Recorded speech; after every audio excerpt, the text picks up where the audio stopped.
देता हूँ। और सर, मैं हमारे पूरे मित्र सर्कल को अपना भाषण में आपका भाषण पूरा सुनाता हूँ सबको मैं।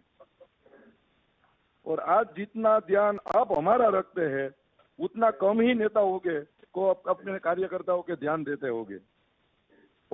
और सर, नमो ऐप में आपने कमल पुष्प सेक्शन में जो जानकारी दी है उसे हमें पता चला है कि कितने बलिदानियों से हमारी पार्टी तक पहुंची है, कितने लोगों ने बलिदान दिया है तब हमारी पार्टी सब यहाँ पहुंची है।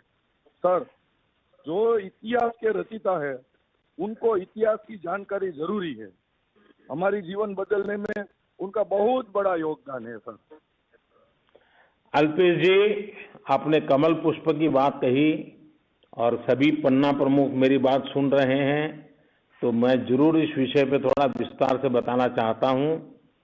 देखिए, कमल पुष्प एक बहुत ही अभिनव अभियान है। आप जिस क्षेत्र के पन्ना प्रमुख हैं, लोगों से पूछ करके जानकारी प्राप्त कीजिए कि उस क्षेत्र में जनसंघ के जमाने में कौन हमारी पार्टी का काम करता था, बीजेपी के समय हमारी पार्टी का कौन काम करता था, इमरजेंसी के समय जो अत्याचार हुए, हमारे किन किन लोगों को सहना पड़ा, हमारे लोगों को क्या क्या जिम्मेवारियां उठानी, कौन बैठते थे, ये सारे लोगों की जानकारी निकालनी चाहिए। हो सके तो उनकी फोटो कलेक्ट करनी चाहिए और ये सारी चीजें कमल पुष्प पे रखनी चाहिए। और कोई पहले हमारी पार्टी में थे, आज पार्टी छोड़ दी हो तो भी उनका लिखना चाहिए, पहले हमारे साथ काम करते थे। हमारी 4-4, 5-5 पीढ़ी पूरा जीवन खपा दिया है। अगर कमल पुष्प में हम उनको अमर बना देते हैं, उनकी हर पुराने समय में उन्होंने जो काम किया है, साइकिल लेकर के गांव-गांव गए हुए हैं लोग, ये अगर आप कमल पुष्प पर अपलोड करने का अभियान चलेगा। और राजकोट तो एक प्रकार से गुजरात में जनसंघ को अगर कहीं से ताकत मिली तो राजकोट से मिली। सबसे पहले जो पार्टी की ताकत खड़ी हुई वो राजकोट में खड़ी हुई। और मेरा भी सौभाग्य है कि मैं पहला जो चुनाव लड़ा जीवन में वो राजकोट से लड़ा और राजकोट ने मुझे बहुत प्यार दिया और वो गाड़ी अब चलती ही रहती है, तो मुझे अच्छा लगा। अल्पेश जी, जो पार्टी का कार्यकर्ता या सर सेवाओं में जो काम करता है, जो इन दिनों कोरोना के समय काम किया होगा, हेल्थ सेक्टर में और अस्पतालों में काम किया होगा, क्या राजकोट में इसके कारण कोई परिवर्तन नजर आ रहा है?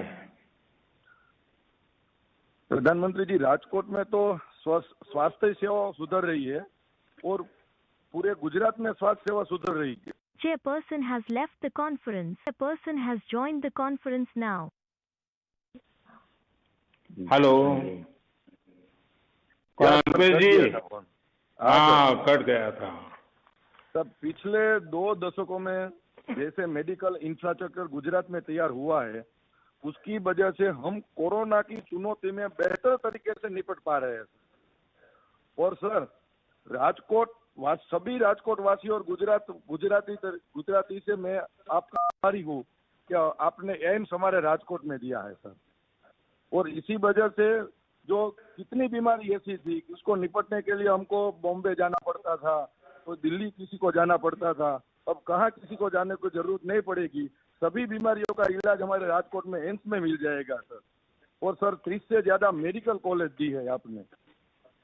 ये एम्स राजकोट में है, इसीलिए हम लोग बहुत सर खुश है, बहुत खुश है। अल्पेश जी, मुझे आपकी खुशी आपकी बातों में भी नजर आ रही है। एकदम आपका आवाज में भी ताकत बढ़ गई।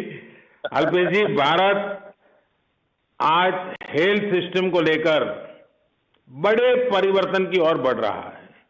भारत ने जिस तरह मजबूती से कोरोना से लड़ाई लड़ी है वो दुनिया ने भी देखी है।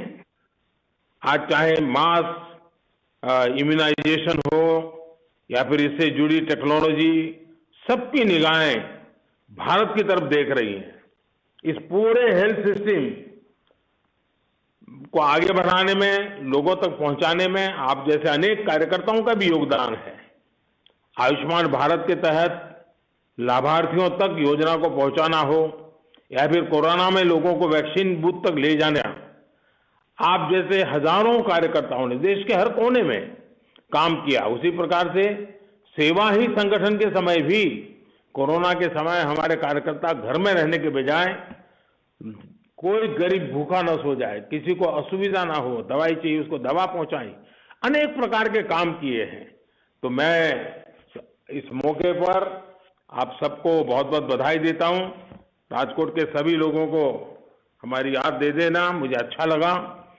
मुझे लगता है काफी समय से हम बात कर रहे हैं, अब मुझे लगता है कि देश भर के कार्यकर्ताओं को लगता होगा कि गुजरात वालों ने कार्यक्रम कर लिया, हमको भी करना है। अगर कोई प्रदेश इस प्रकार का कार्यक्रम चाहता होगा तो मुझे तो अच्छा लगेगा, बातचीत करने का मौका मिलेगा तो मैं भी कभी समय निकाल दूंगा। लेकिन आज गुजरात ने इस कार्यक्रम की रचना की तो मुझे अच्छा लगा कि इस बहाने और मुझे बताया कि लाखों की तादाद में आज हमारे पन्ना प्रमुख इसके साथ जुड़े हुए हैं और मुझे आप सबसे बात करने का मौका मिला है।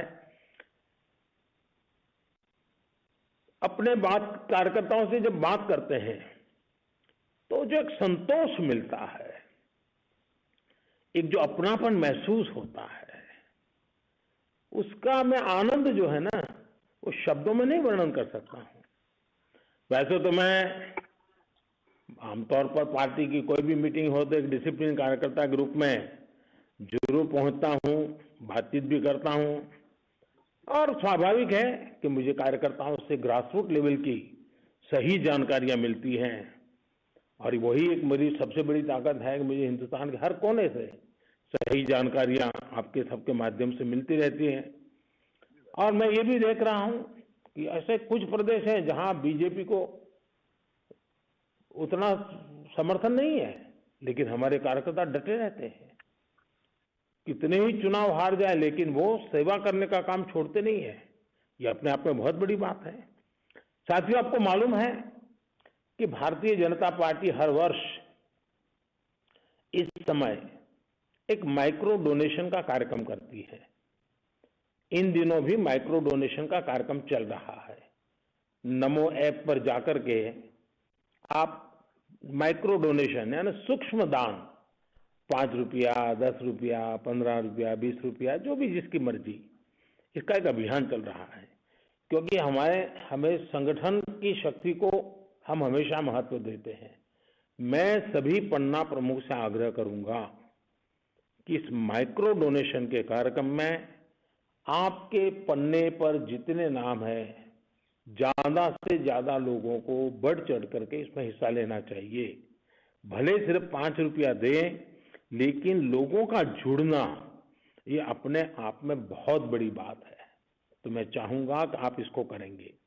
उसी प्रकार से आपको पता है कि देश में कुपोषण के खिलाफ बहुत कुछ काम करने की आवश्यकता है। अगर हमारे देश का बालक, नवजात शिशु हो, छोटे बच्चे हो, वे अगर स्वस्थ होंगे तो आने वाले कई दशक हमारे स्वस्थ जाएंगे और 2047 में 2047 में जब आजादी के 100 साल मनाएंगे, तब अगर अभी से हम कुपोषण से लड़ाई जीत लेंगे तो 2047 में हम एक स्वस्थ भारत के रूप में भी उभर करके आएंगे। क्या हम इस कुपोषण की लड़ाई को अपने जो पन्ना पेज प्रमुख है, हम पन्ना प्रमुख है, वहां कोई कुपोषित न हो, उसको पूरा पोषण मिले, उसके लिए जन भागीदारी से हम आंदोलन खड़ा कर सकते हैं क्या? मैं तो चाहूंगा कि हर पोलिंग बूथ में तंदुरुस्त बाल स्पर्धा होनी चाहिए, साल में 1-2 बार, फिर पूरे गांव में होनी चाहिए, फिर पूरे नगर में होनी चाहिए। तंदुरुस्त बेटे बेटी उनको इनाम देना चाहिए, तो एक वातावरण बनेगा कि बच्चों में तंदुरुस्ती के लिए क्या करना चाहिए। आप देखते हैं आजादी का अमृत महोत्सव चल रहा है। 23 जनवरी सुभाष बाबू जयंती से हमारा प्रजासत्ताक पर्व भी चालू हो गया है, जो 30 तारीख तक चलेगा। और गुजरात में भी अमृत महोत्सव को लेकर के बहुत उत्साह है। अनेक नए नए काम हो रहे हैं, गांव-गांव तक काम हो रहे हैं। और मैं चाहूंगा कि आज जो पन्ना प्रमुखों से बात हुई है, उससे इस बात को बहुत बल मिलेगा।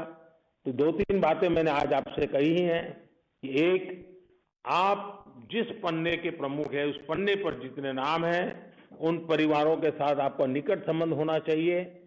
चुनाव हो या न हो, उनके सुख दुख के साथी के रूप में आपको निरंतर उनसे संपर्क बनाए रखना चाहिए। परिवार के सब लोगों के नाम आपको पता होना चाहिए, हर एक को आपकी पहचान होनी चाहिए। दूसरा, मैंने कहा है कि हमारे दल को बनाने में 4-4 पीढ़ियों ने बलिदान दिया है, त्याग किया है, तपस्या की है, श्रम किया है।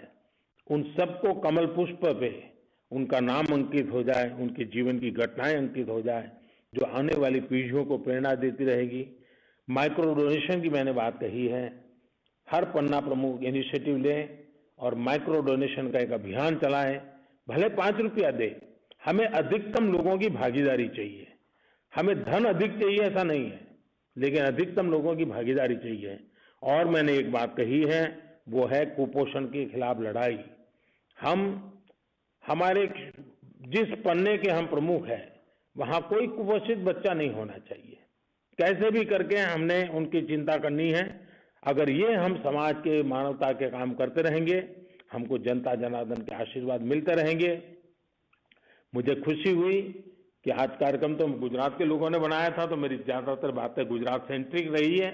देश भर के कार्यकर्ताओं ने कई बातें सुनी हैं। मैं देश भर के कार्यकर्ताओं का भी आभारी हूं कि आज आपने सामने से होकर के गुजरात के इस कार्यक्रम में शरीक होने का निर्णय किया।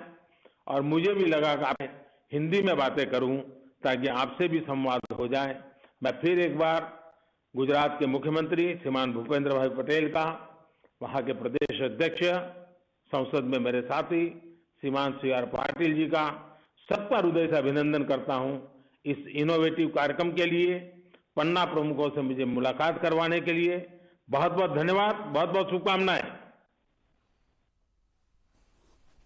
તો પ્રધાનમંત્રી નરેન્દ્ર મોદી ગુજરાત પ્રદેશ ભાજપના પેજ પ્રમુખોને તેઓએ સંબોધન કર્યું હતું। માત્ર સંબોધન જ નહીં, પરંતુ તેમની સાથે વાતચીત પણ કરી હતી। તેમના અનુભવો ભાજપમાં રહી અને તેઓ કઈ રીતની કામગીરી કરી રહ્યા છે, તેમના વિસ્તારના લોકો સાથે તેમનું વર્તન કયા પ્રકારનું છે, તે તમામ મુદ્દે તેઓ વાતચીત કરી છે। તો જેમ જેમ 2022ની વિધાનસભા ચૂંટણી નજીક આવી રહી છે, તેમ તેમ ભાજપ એક્શન મોડમાં દેખાઈ રહી છે। જો કે પીએમએ આને ચૂંટણીલક્ષી નથી ગણાવ્યું। પીએમએ કહ્યું છે કે પેજ પ્રમુખો સાથે વાતચીત કરવી તે તેમના માટે પણ સૌભાગ્યની વાત છે। તો પીએમ નરેન્દ્ર મોદીએ નમો એપના માધ્યમથી ગુજરાત પ્રદેશ ભાજપના પેજ પ્રમુખોને વર્ચ્યુઅલી સંબોધન કર્યું હતું અને તેમના વિચારોનું આદાન પ્રદાન કર્યું। બુલેટિનમાં આગળ વધીશું નાનકડા બ્રેક બાદ।